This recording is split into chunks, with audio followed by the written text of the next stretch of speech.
Hello and welcome, everyone. It is an absolute delight to see you all here. And I'm so excited that you're here for the launch of Last Night at the Telegraph Club by Malinda Lo. I am Erica Gillingham. I am a bookseller at Gaze the Word Bookshop. Some of you will know me from either in the bookshop over a year ago now, or from some of our more recent online events. It is especially delightful for me to be here tonight doing this event, because if you don't know, my previous life before the bookshop was doing PhD research in young adult literature, specifically looking at lesbian love stories. And it was Malinda Lo's work that really inspired that research project, as well as dedicating an entire chapter to her fantasy and science fiction works. So it is especially special to me to be able to get to have this conversation with Malinda tonight. So to start the event, I know some of you are still trickling in, so welcome. And the chat's already exploding. That's excellent. So we're going to kick off tonight first with visual descriptions for anyone who is attending who is visually impaired. Then we'll do proper introductions, and then the chat will get underway. So, as I said, I'm Erica Gillingham. I am a queer white cis woman in my mid-30s. I'm broadcasting from my office, which is filled with queer books, the Gaze the Word Bookshop poster, and I have dressed this evening in a space-themed jumpsuit, which is sort of Miss Frazzle, but mostly inspired by Lilly from Last Night at the Telegraph Club. And I'll pass over to Melissa Cox. Oh, and I have to unmute her. These are the things that happen. Melissa, for your visual description. Hello everyone, so I'm Melissa Cox, and I am in my mid-30s, and I am a multiracial woman, cis woman, I should say. And my background is 2 record players that don't belong to me, they belong to my father, and a tapestry that my grandmother made me when I was a child of various nursery rhymes because I'm at my parents' house. And I'm wearing glasses and pink hoop earrings and a plaid shirt, and I have my hair in what I've recently discovered are called space buns, but I thought were called Spice Girl buns. So excellent. And Malinda, your visual description?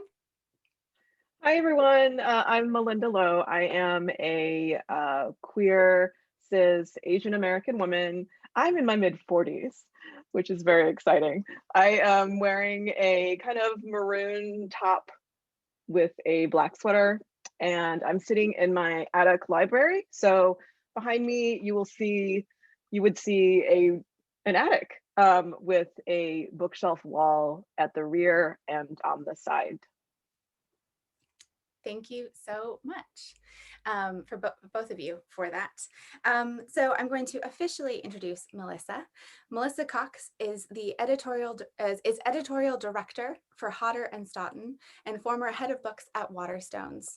Her publishing includes The Wicked Cometh by Laura Carlin, The Bronte Mysteries by Bella Ellis, Someday at Christmas by Lizzie Byron, and the forthcoming Leaving Isn't the Hardest Thing by Lauren, I think it's Lauren Ho or Lauren Ho? Lauren Ho. Yeah, Lauren Ho. Sorry, Melissa. And as well, Last Night at the Telegraph Club. So I'll pass over to you. Hello everyone, thank you so much first of all to Erica for organising this event. I'm so excited to be here. I'm so excited to be launching this book. I'm the editor of Malinda Lo's Last Night at the Telegraph Club. This is the first book that I've published by Malinda here in the UK. And the path that I came to publishing this book is quite an interesting one. So I thought I would mention that before I introduce Malinda. I acquired this book really late last year. And if anyone here works in publishing, you'll know that editors dropping books late into the schedule is definitely a no-no from a lot of people's perspectives, but I just was obsessed with this book and wanted to bring it to the UK.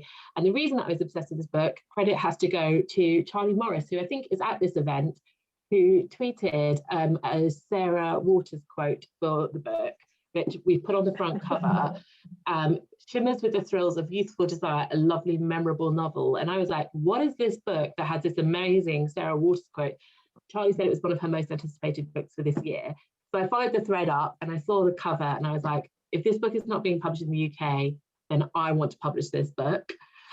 So thank you, Charlie, for that sort of little twist of fate, because that is not the traditional way that I would usually acquire books, by just spotting them on Twitter. I was just immediately in love with this book, in love with its stories, and I just wanted to bring it to you here. I'm so proud to be here tonight. I'm so proud to be publishing this book. And yes, so without further ado, I'd love to introduce you to Malinda Lo, and I'm sure that we're going to hear some just really interesting conversation about this really special book. So happy publication to Malinda, and thank you so much for being here. Thank you so much, Melissa. I just want to say, oh, is there a bad echo? Sorry. It's gone now, don't worry. I think we're good. I just want to say thank you, Charlie Morris. I did not know this story until today, so I'm so thrilled to hear this. Who said Twitter doesn't do anything for you? So I'm so happy to be here. Thank you, Erica, for hosting this event at Gaze the Word. I'm so sorry I can't be there in person. I really wish I could visit, but I'm in Massachusetts. So hello from Massachusetts. It's so good to have you here, and we will definitely, yes, Melissa's writing, what would we all do without a Charlie? I was thinking we could all do with a Charlie. She's amazing. We'll make sure you meet her when she has arrived in the UK, an incredible force in the young adult and children's publishing scene. And we've got, you're broadcasting from Massachusetts. Melissa and I are in London. We've got all these messages, everyone from across the UK to California, to Minnesota, Amsterdam, South Africa, so Chicago, Sweden. So thank you everyone for being here.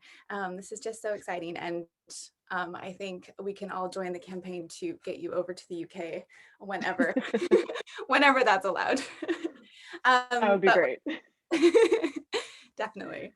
Well, we're here tonight to talk about Last Night at the Telegraph Club, your sixth book, which it's no secret that I'm a huge fan of your work, and this is honestly, I think, your best novel yet. It's just breathtaking in so many ways. But I obviously kind of knew about it earlier on in the autumn. I got a chance to read it, but for readers who don't know about where this story comes from, can you fill us in a little bit on where Lilly and the Telegraph started? Sure, yeah, it actually started as a short story that I wrote for an anthology called All Out, which is a collection of short historical fiction about queer teens. So this short story was called New Year. It was about a character named Lilly. Basically, it was about her discovery that the idea that lesbians exist. It was set in San Francisco in the 1950s.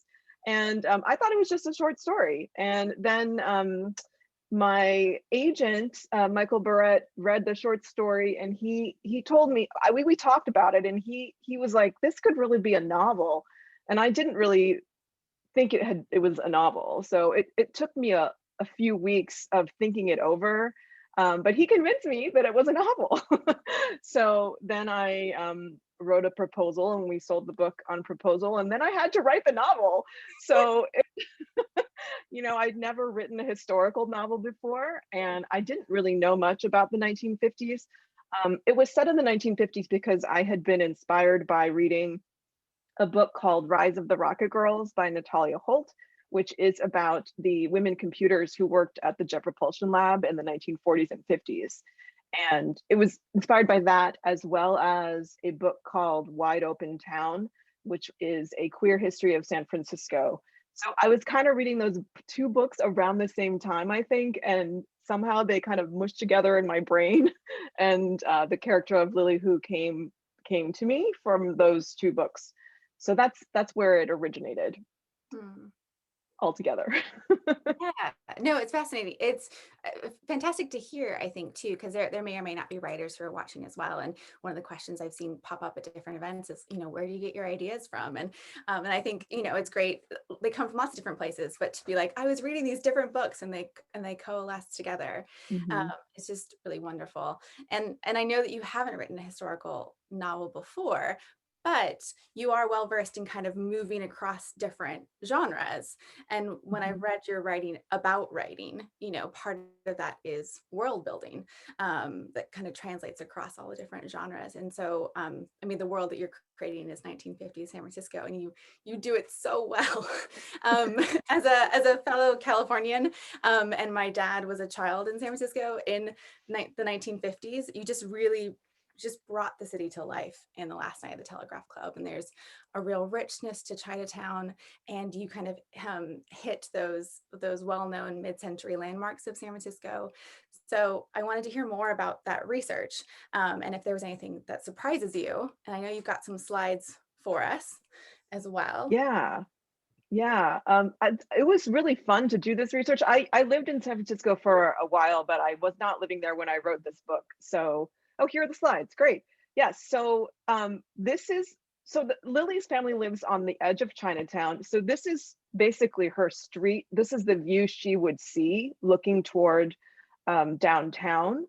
It's a few years after the time of the novel, but it's basically the same. So what I loved about there's a zillion pictures of the 50s in San Francisco, right? But most of them are in black and white. So it's actually really wonderful to find color photos because it reminds you that it's not that different from now. I think that that's one thing that I found surprising. I also watched a bunch of movies filmed in San Francisco in the 50s. For example, Vertigo, you know, very San Francisco. Not at all like Last Night at the Telegraph Club. It's an Alfred Hitchcock movie, of course, so it's very different, but it's filmed there and you can see that the city looks like today in many ways. So even though the specifics of the buildings, the businesses in the buildings are different, but the buildings are pretty much the same, a lot of them. So if you want to go to the next one. Oh, this is just a block away from that first picture. And this is more of what Lilly's flat would look like. One of those multi-story buildings right right above the cable car. So we can go to the next. Oh yeah, this is Fong Fong's. So in the book, they go to the ice cream parlor called Fong Fong's. It's in Chinatown. This was a real place from 1935 to 1974. I know, Erica, you said you were happy to find out that this was real. Oh my God, I was so excited flicking through the slides. I was like, if Fong Fong's is real, I want to go there. It was totally real. Sadly, it does not exist anymore. But that's what it looked like on the outside. Oh, so sad.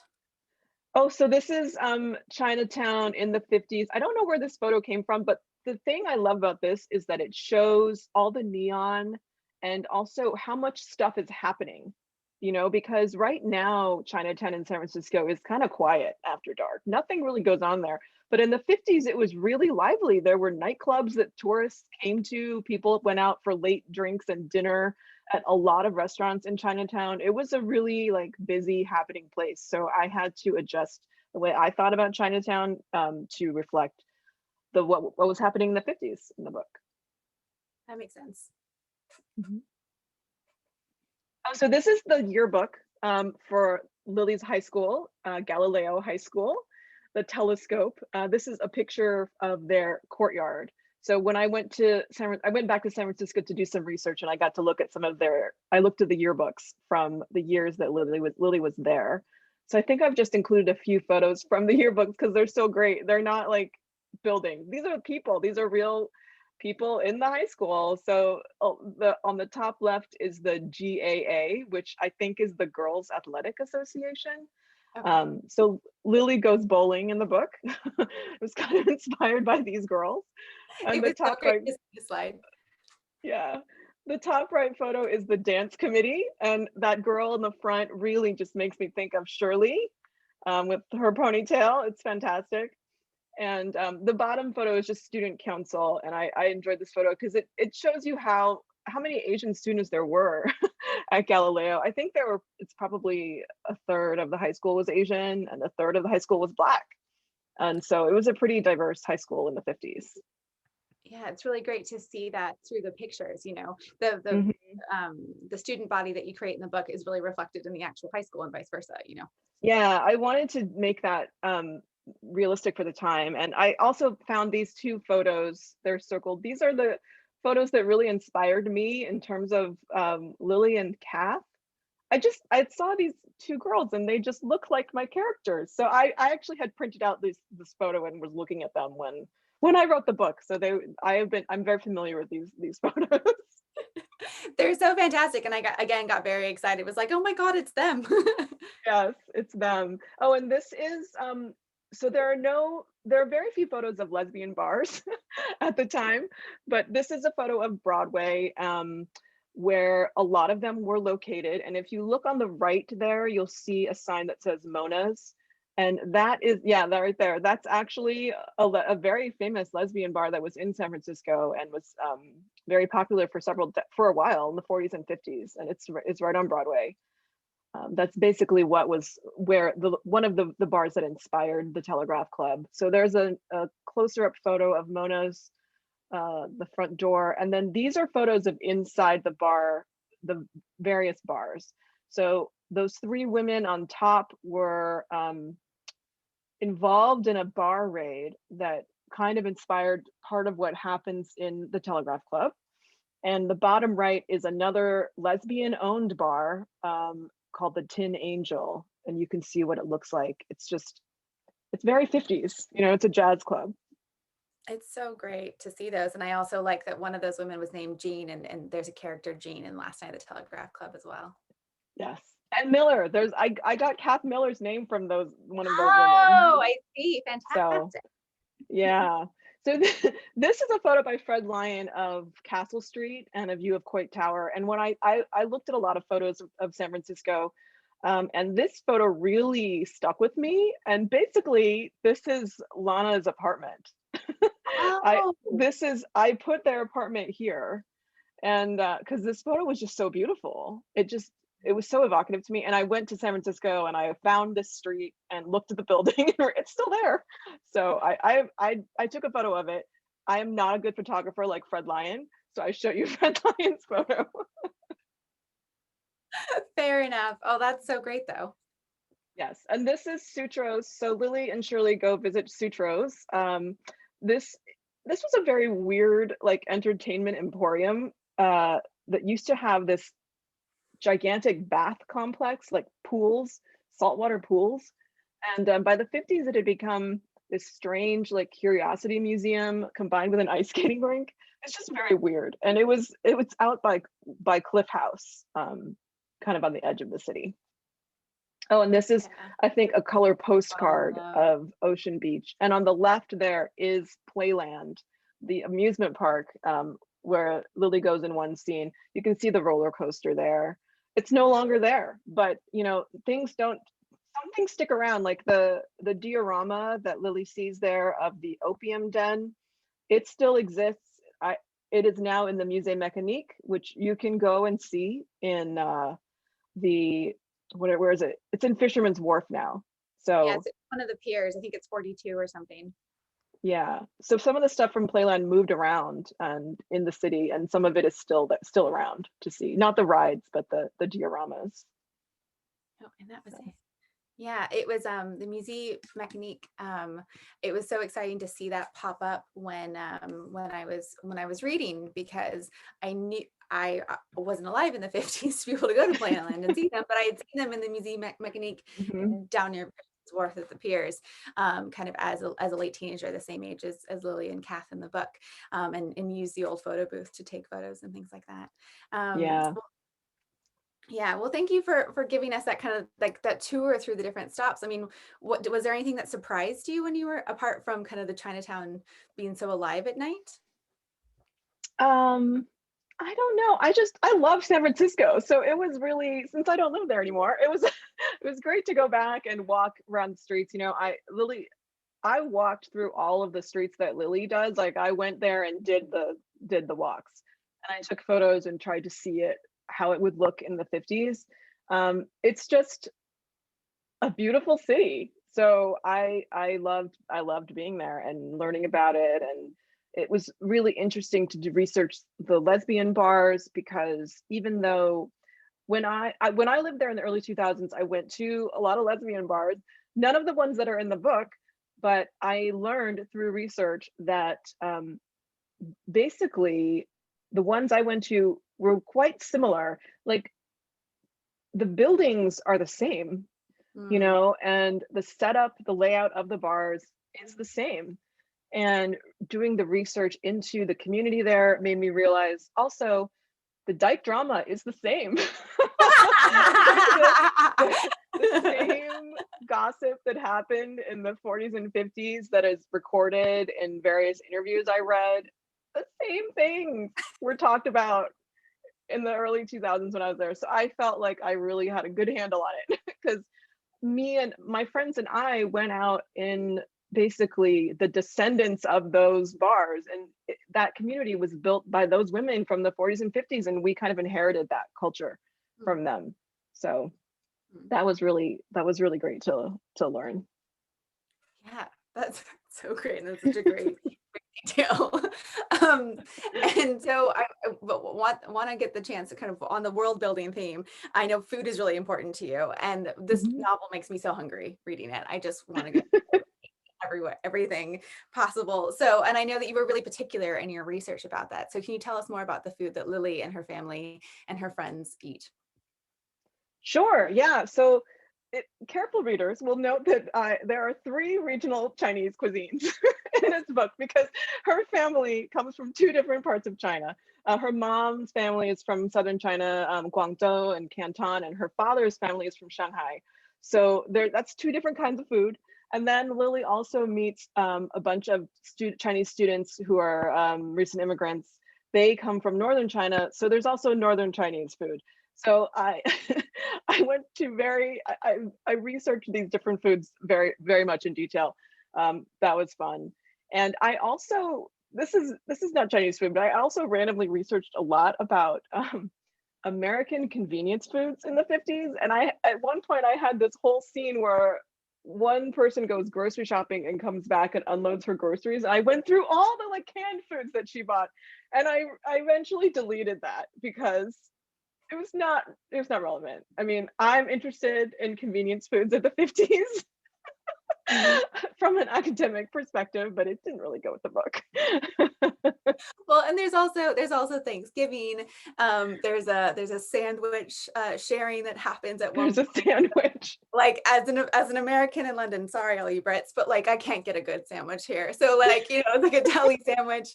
I'm also an ice cream enthusiast, so there's kind of an exchange of ice creams that happen. Yes. I also really love. So yeah, so thank you. And I was also so excited to see what I call kind of like a lesbian pulp fiction moment, that trope of Mhm. finding a lesbian pulp fiction novel that we've heard in oral histories or kind of secondhand or in books themselves.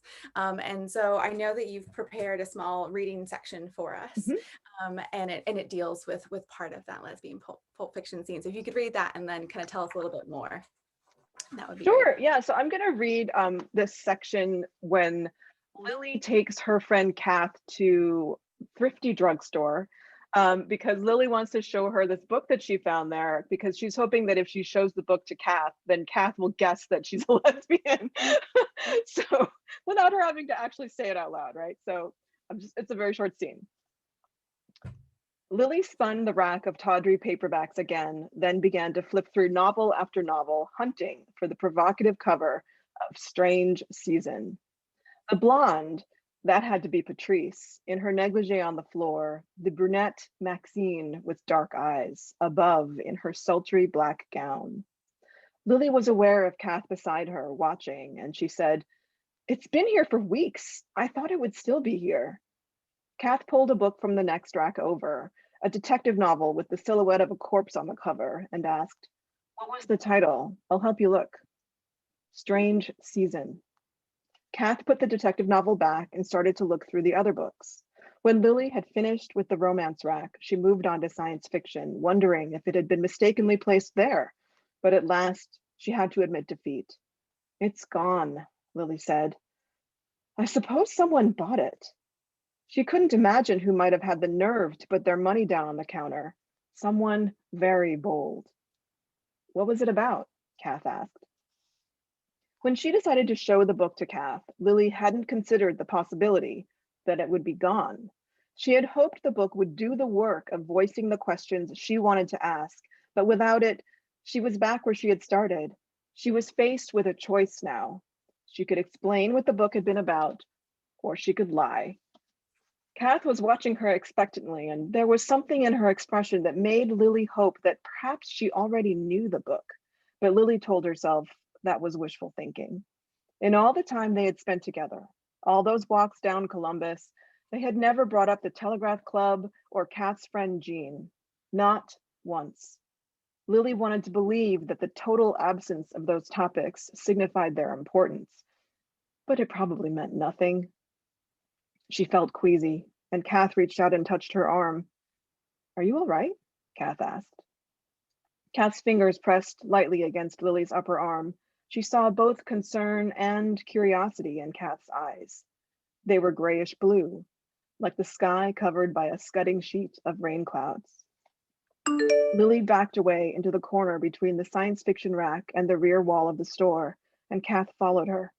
They were quite alone now, and above them, the fluorescent light buzzed as if a mosquito were trapped inside the bulb. It was about two women. Lily's mouth felt so dry she might choke on the words. That book, Strange Season, it was about two women, and they fell in love with each other. And then she asked the question that had taken root in her, that was even now unfurling its leaves and demanding to be shown the sun. Have you ever heard of such a thing? Kath's eyes widened briefly, and then she looked down at the floor and over at the science fiction rack and back at Lilly, who felt her heart thudding like a drum, her blood rushing through her veins and turning her skin pink as she waited for Kath's response. An eternity seemed to pass. The heat of the fluorescent light on her head was like an artificial sun. The cash register at the front of the store rang like an alarm bell. Finally, Kath said one soft word. Yes. Thank you so much for reading from that. So yes, tell us more. Oh, I should just add that Strange Season is fictional. I made it up, and I wrote in the book. I wrote some scenes from it, so it was really fun to write the pulp fiction, which actually Erica, you helped me with. Before I even started writing, I emailed Erica because I knew that she had done some research into, she knew stuff about lesbian pulp fiction. So I asked her for advice. And so you told me there were a couple of books that had been published at the time in the early 50s, which is quite early for lesbian pulp fiction, I think. Yeah, so I read them. Yeah. So I read them, and then I wrote my own pulp fiction for the book. I think you did a great job with it too. And it was obviously so much fun to be able to be like, here's all this research I did it was for a chapter on Julianne Peters, which doesn't make sense, but I think it does anyway. But yeah, random facts about lesbian pulp fiction. So it was fun to be able to share that. But you did a great job writing those scenes. And I wondered, the Strange Season title is kind of picking up on so many of those titles from that time. I mean, it blends in seamlessly. You could, you released kind of an e-novella with the science fiction duology that you wrote. So maybe you could do like a strange season. That would be great. Special release. So why was that important to include in the novel? Like what were you wanting to do with that? Well, I just knew that at the time that pulp fiction, it sold millions of copies. Like this stuff was out there in, drugstore racks across the country. And I have read of many lesbians. This is the first time they ever encountered any kind of media that included women like them. The books had to actually end badly for the queer women due to obscenity laws that existed at the time. So they had to be punished for being gay. But at the same time, in the books, their desires and their feelings were openly displayed, and these books were very sexy. They were erotic. A lot of them were written by men, but some of them were written by lesbians. And for example, the most famous would be The Price of Salt, which was actually not published as pulp fiction at first. It was published as a hardcover But then it was a year later, it came out in paperback as the paperback Carol, I think, or maybe that was in the UK. Anyway, at some point it was named Carol, and it was Highsmith claimed it. Yeah, it was written by Patricia Highsmith, whom you all probably know, and she wrote it under a pen name because it was so scandalous to write about lesbians. But that book obviously did not have a terrible ending for lesbians. Like it wasn't like the best ending ever. I mean, she has some things that are bad happen, but they don't die. Nobody gets put in an insane asylum. So it was really one of the most popular and well-known pulp novels of the time. It was published as pulp, so that's why I call it that. And it's a great book. I love that book. I highly recommend it.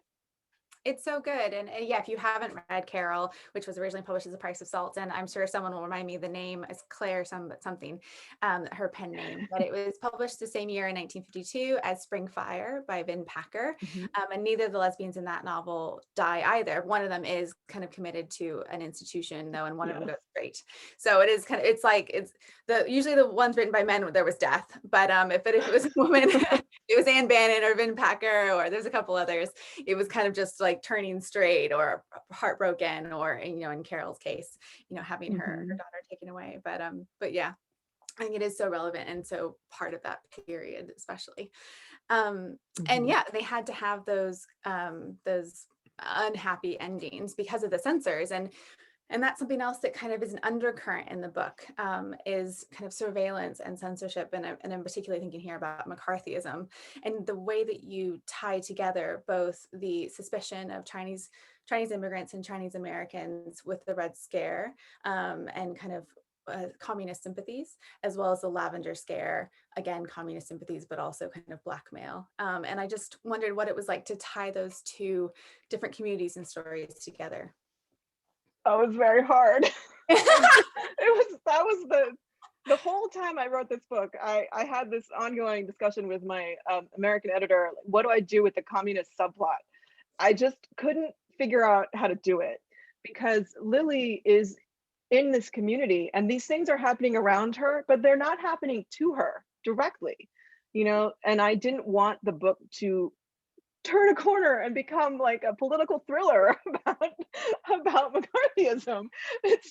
So it was really difficult. So I ended up, she's in a couple of scenes where people are discussing things about this, and people that she knows and loves, including her dad, are, directly involved in these anti-Chinese McCarthyism scares of the time. And Lilly really doesn't understand what is happening because it's not happening directly to her. And I think that at the time, her parents would not necessarily have said to her, this is what is happening, government is racist. Like, this is not a thing that actually was said to people at the time. I mean, it was just the way it was. That was the basic reality of life. As a Chinese immigrant in America, people didn't think you were American. They thought you were a perpetual foreigner, and also that you might be a Chinese communist sympathizer. This was just like basic reality. And in Chinatown at the time, people were being harassed and stopped by FBI and INS agents routinely. So she knows that this is a thing that is happening. And that is partly why her friend Shirley takes the actions that she does in her storyline, which is another way that I put this McCarthyism into the book. So I'm trying not to spoil anything. There aren't any really major spoilers here, but it was a complicated thing to do. So it really brought me a lot of grief, and I hope that it worked out okay. Oh, I think it really does. And I think you pulled it off. And it just provides a certain level of tension throughout the novel that I think is really, you understand why Lily's doing what she's doing. And, but also, it illuminates parts, part of writing historical fiction is to illuminate the past and to kind of make some, stories a bit more present. And I think all the elements that you weave through this novel, including the McCarthyism, is so great. So yeah. Thank you. I'm relieved. Totally. And so you mentioned it earlier in kind of inspiring the novel. It's a book called The Rise of the Rocket Girls by Natalia Holt. And it was lying on our bookshelves. After Hidden Figures, we kind of went out and bought everything about women computers. So I was like, oh, this is a perfect reason to read it. So I know that, so in the novel, Lilly she dreams of sending rockets to the moon. And she's inspired and supported in this pursuit by her Aunt Judy, who is a human computer, at the Jet Propulsion Lab, which is also known as JPL in Southern California. And I think that Judy is maybe in turn inspired by the real life computer Helen Ling, who was a supervisor of an all-female computer crew for many decades, from what I remember from the book. So I just wondered if you could tell us more about how Helen and the Rocket Girls inspired Lilly and her Aunt Judy. Yeah, you're absolutely right. Helen Ling was absolutely the inspiration for Aunt Judy. So when I was reading the book and I came up with the idea for the short story was a young adult short story. So it couldn't really be about Helen Ling because Helen was an adult woman. So I kind of thought, Helen probably has a family member whom she could inspire. And I also felt like Helen probably didn't have children of her own at the time because she was younger. It was very hard to be a woman in a job and have children in the 40s and 50s, but she might have a niece. And I know that aunts are often such a wonderful support network for us, for anyone. I'm an aunt. I hope to be a supportive aunt, to my nieces and nephews. And I have aunts that have been the same to me. So it seemed wonderful and apt to make her into Aunt Judy. And then because Lilly knows her Aunt Judy and she can see her aunt doing these things, this is what enables her to imagine her own future career doing something similar. I think it's very hard to have ambitions and dreams if you don't see anyone doing what you want to do. And I wanted to give Lilly that kind of role model that gave her permission to dream big, Yeah, definitely. And she returns to that dream kind of throughout the novel. And and I just find that kind of steadfastness really lovely for her and the relationship between her and her Aunt Judy. And yes, more aunts, supportive aunts. And everything. I want more. So one final question before we move on to the Q&A. So we're going to do, so someone else is also shout out to aunts, yes. So we're going to just do the Q&A via the chat. So if you'd like to start adding your questions there, I will field them in a little bit, but just one final question from me. Obviously, I wrote about love stories and your love story, so I'm going to have to know about Kath and Lilly and where, and a little bit more about them from what we can, for those who haven't read the book yet. And I just think there's a lot of tenderness and nuance in the way that you portray their relationship, and I really commend you for that. And I love the lesbian community that they find themselves in.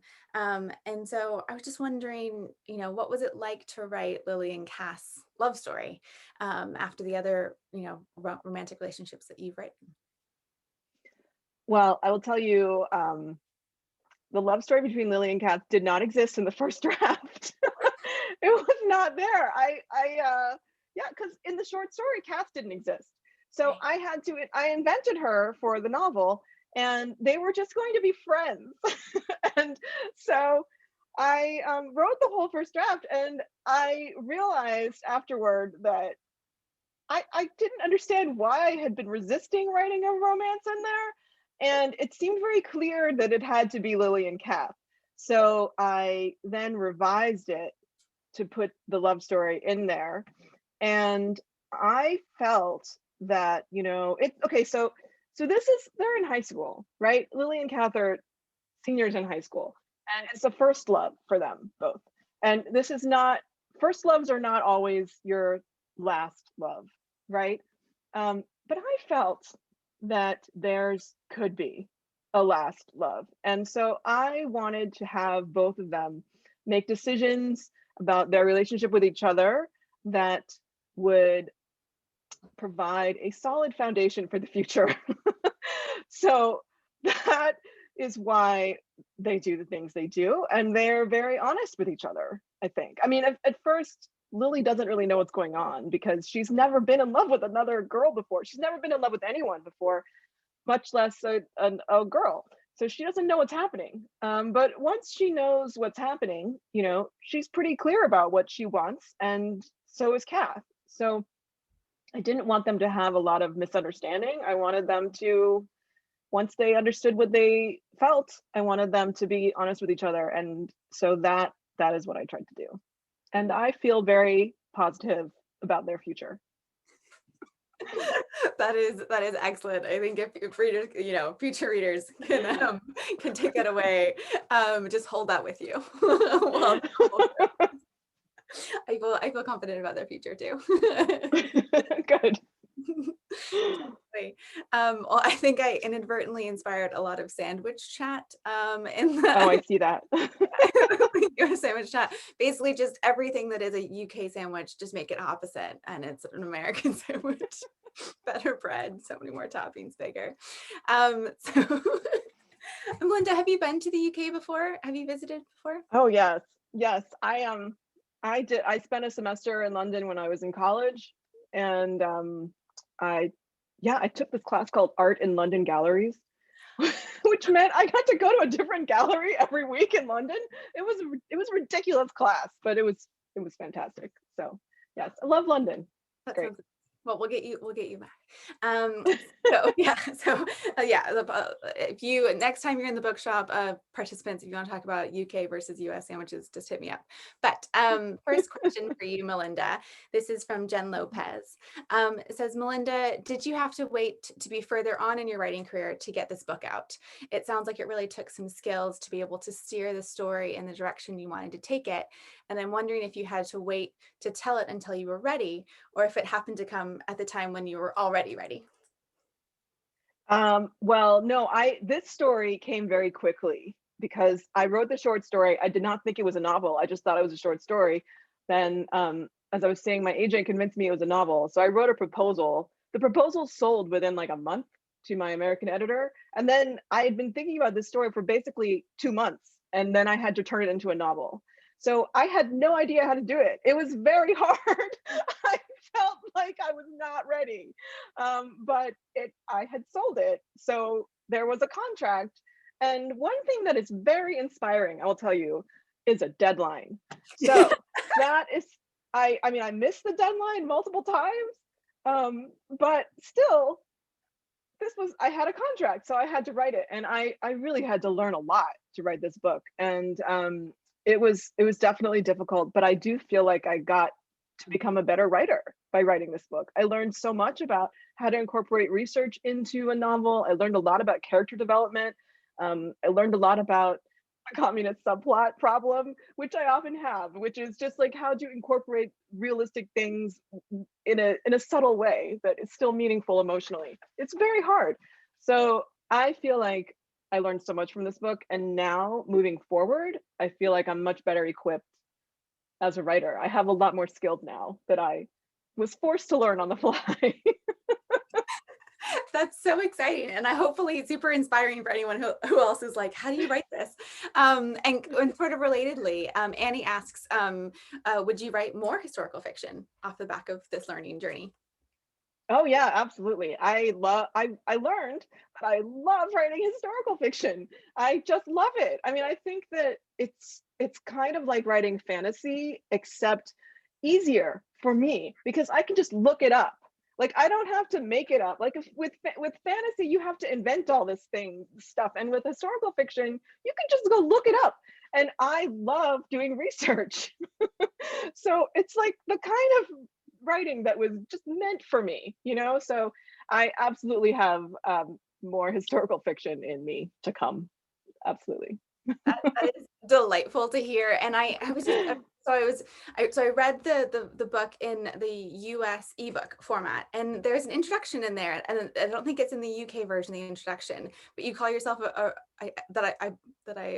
the introduction in the US version? I think it was a letter to booksellers. Oh, okay. Arc. In the arc, it That's was in the probably what arc. it was. Got it. But oh, that makes more sense. So you talk about a lapsed researcher, right? Yes.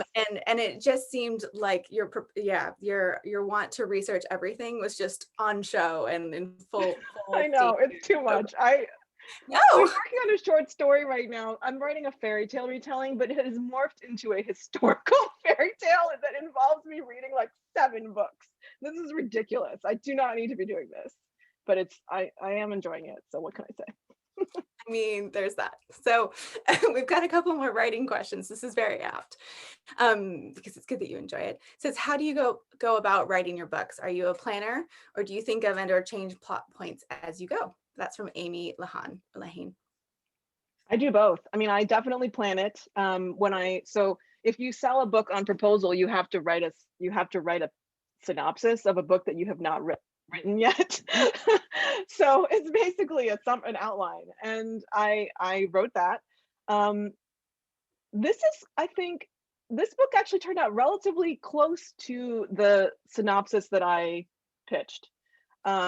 Which is a first for me. Like, a lot of the times when I've sold a book on proposal, I have a synopsis and the book turns out to be very little like the synopsis.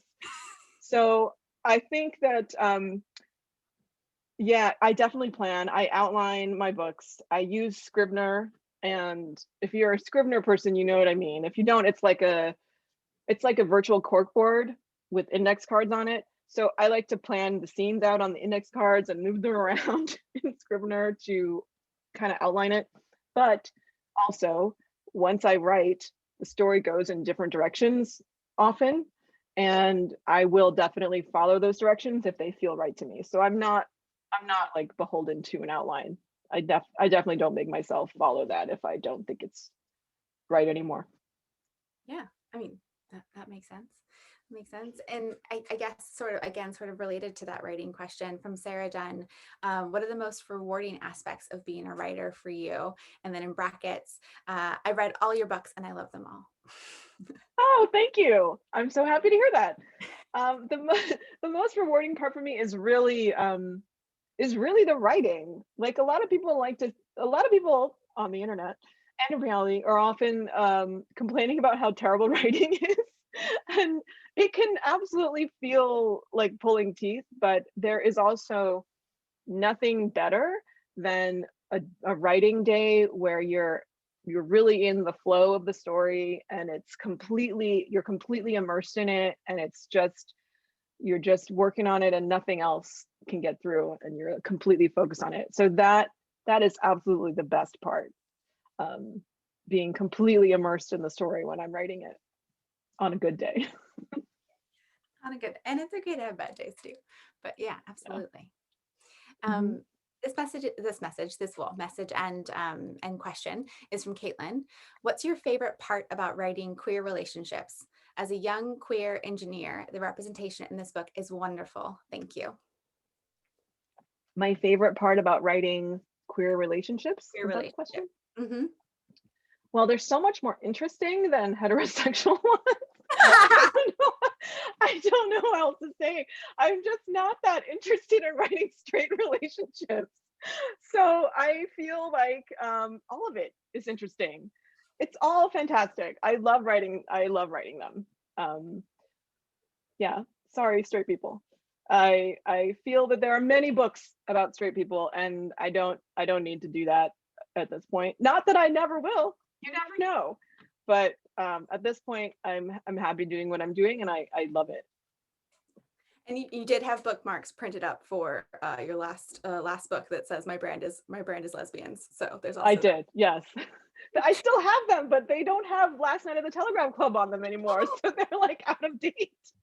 If you want to see them, they're in the bathroom at Gaze the Word Bookshop. So once the bathroom is reopened post-COVID, yeah, they're there.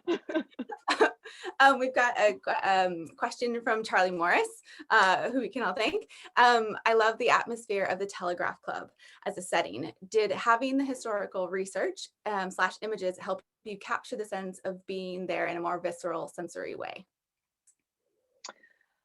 Absolutely, just to see what as I said, there weren't that many photos of interiors of bars, but I watched Pal Joey, which is a movie starring Frank Sinatra, in which he sings in a nightclub in the Barbary Coast in San Francisco, and that's from like the late 50s. And I watched that. That was interesting to get kind of a nightclub atmosphere. But you know where I got the nightclub atmosphere really was from my own experience going to lesbian nightclubs. So that's really where it came from. I've gone to a number in my day, and I felt like it. I've been to them in many cities, and there's always this similar feel to going into a lesbian bar. So I felt like I had a good chance that it would feel right for the 50s too. Yeah. And especially if the drama was the same, you're The onto a drama winner. was the same. Yes. This question is from Lizzie, and I fully just second this. Lots of your books have amazing scenes in which young queer women actually get to have hot, enjoyable sex, which is way rarer in YA than it should be. And I know that there's like a progression over your novels of that. I Have you had know. difficulty getting publishers to agree to including those sex scenes? Um, yes and no. Like in the books that I've written, they have I haven't had any problems in the books that are published. There was a book that is not published yet that did have some trouble getting sold because of the sex in it. However, that book is coming out now. It's been sold, and honestly, that book I realize now has when it went out on sub, it actually I think had less sex than this book than Last Night of the Telegraph Club does, which is interesting. I think that book went on submission too early for YA, and this novel was edited by Andrew Carr at Dutton, and Andrew is really very open to including sex in the book, so he's fine with it. Some editors are not okay with it, and it varies depending on your editor. So I feel very fortunate that I was working with Andrew, and he didn't really blink. So that's great, and I felt like everything that is in here was necessary. And in my previous books, I don't think they're not as sexy. Well, maybe they are, but there's not as much sex in my previous books. It might be sparser, but yeah, I like there is a progression and maybe through your writing, but also I think the evolution of particularly the YA landscape in the US as well. So yeah. Anyway, it's a side note. But another really great question, which I'd love to hear you say more about, which this is from Emily C. Where does Lilly's sense of strength come from? She has such faith in what she knows is wrong and right, and has the courage that I wish I had when facing her struggles. So I was wondering, where do you think Lilly's sense of self comes from? I really think although she has disagreements with her parents and her family, I think it does come from her family. Like her father is very forthright and he sticks to his guns.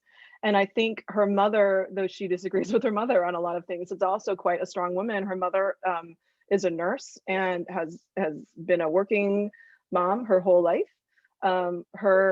Lily's grandmother, her maternal grandmother, was also a very strong woman who came to America in the early 1900s as a bride, and I think and raised her kids mostly by herself. I talk about these people as if they're real, but I feel like Lily's family is really quite strong. And her aunt, for example, Aunt Judy, put herself through college during World War II in China when they were forced to flee the Japanese invasion, and then took it upon herself to apply to come to the US to do graduate school. And I think that she has really learned from her family how to be true to herself. And just because the way she is being true to herself might not align with their beliefs about what's okay, doesn't mean that she's going to deny her reality. Yeah. I mean, that makes sense. And the strength of her family behind her, I think really Mhm. comes through in the novel, as well. And yeah, yeah, I thought that was an astute question. I'm just looking through the questions. I think we've got time for another, or just maybe one more short one. By the way, there was lots of love for your for your comment about not wanting to write straight relationships. So just another like world building question. You mentioned Hitchcock and Vertigo. Were there any other kind of 50s film influences that you had for the novel? Oh yeah, well there was Pal Joey with the Frank Sinatra one, and I watched a bunch of movies. I think there was one called The Lady from Shanghai. It was an Orson Welles movie, and it was filmed in San Francisco's Chinatown and at Playland. They go to Playland, and there's a scene there. That was from the early 50s. I can't remember who was in it. This very striking blonde actress. She was really very magnetic, and she spoke Chinese in the movie. I don't really think she was speaking Chinese. I think she was like making up some kind of gibberish. Like the thing was that she was supposedly from Shanghai, but she was in San Francisco Chinatown, so I don't know why she would speak Cantonese, because like they didn't care about this stuff then. But but I Yeah. watched that movie for the locations. And one thing that the films really showed me that I found very fascinating was how um, sexist the world was in the 50s. Like if you watch those movies, the men are just very grabby. They grab the women, they touch them constantly. They forcefully move them around. They don't defer to them at all. And the women kind of are these weaklings who let the men literally bend them over and like shake them. It's shocking. I was just shocked by these movies. And so that really colored the way I wrote about Lilly walking on the street alone in San Francisco, because street harassment is a thing now, and I'm pretty sure it was a thing then. And it would have been different then. It would have been, I think, more frightening, because those men didn't, they saw themselves as having the right to touch women in the way they wished to. So that's not very inspiring, but that's what I got from those films. Well, and there is like a very like a blip that I can remember in one scene where you sort of get a little flavor of that. So that's helpful. Mhm. Actually, I'm gonna ask one more question, if just because I always like to end on recommendations. We've got a couple films, maybe not all of them, but so WMK asks, are there any particular historical sources you use that you'd recommend for reading or watching? In particular, sources for Chinatown in San Francisco, Chinese immigrants in the US, queer Southeast Asians in America. Well, you know what I read? This novel called The Flower Drum Song. Flower Drum Song was made into a musical, but it was actually a best-selling novel, like really best-selling in the 50s. The author, I think, is C.Y. Lee. It was a legitimate, huge mainstream bestseller, and I read it to kind of get a flavor of his voice, because he wrote about San Francisco's Chinatown in the 50s, and it was very detailed and really very entertaining. And it was a story about this the culture clash between older and younger immigrant generations, and I really recommend it. The musical is terrible. I did not like the musical, but the novel is a lot of fun, and I really enjoyed it, and it was so 50s, and so it has a real sense of place. I really enjoyed it. So Flower Drum Song, the book. What else would I recommend? You know, there is a book called The Chinese in America by, I think, Erica Lee. No, what is it called? Iris Chang. Iris Chang wrote The Chinese in America, and that's a very general history, a popular general history of the Chinese immigration experience in America. And that is a really wonderful place to start if you're interested in reading about that. And I definitely recommend that one too. Awesome. Thank you so much. And I think you also mentioned that there was not there's Rise of the Rocket Girls by Natalia Holt, which has Helen Ling's story. And can you remind me of the San Francisco history? I think in your notes you said that there were a few maybe they were only passing references to Asian women in the lesbian community, but I seem to remember something there. Yeah, the book that I based a lot of my research on is called Wide Open Town. It's by Nan Alamilla Boyd, Boyd. It's an academic book, and it is about the history of queer San Francisco through 1965, I think. And she dives really deeply into the bar culture there in the mid 20th century. Nice. I'm like secretly hoping that some publisher will bring that back into print, because I keep looking at it online. Is it out of print? I think so. And I keep looking at it being like, I should buy a copy before everyone else reads Last Night at the Telegraph Club. I want a copy too. So on that note, if you haven't ordered your copy of Last Night at the Telegraph Club, I've just sent the link there. You will have gotten this in your email, I believe, but there's a 10% off code. So the code is Meet Lilly. So if you just use that at checkout. And Malinda, thank you so much for being here tonight for your UK launch. Thank you, Melissa, for publishing it and getting it into the publishing schedule. Malinda, before we go, is there anything else you want to say? Just thank you so much, everyone, for coming. I've had a wonderful time. I really wish I could be there in person, and I'm so excited that the book is coming out in the UK. I'm so thrilled. Yay! So you'll have to keep us posted on which novels have sold and when, and etc. Yeah, if there's any way we can help facilitate the jump across the pond. I mean, you're only in Massachusetts. It's not that far. It's true. It's not that far. Yeah. Well, thank you so much, everyone. Thank you for being here. It's great to have a sold out crowd. Good night. Bye. Bye.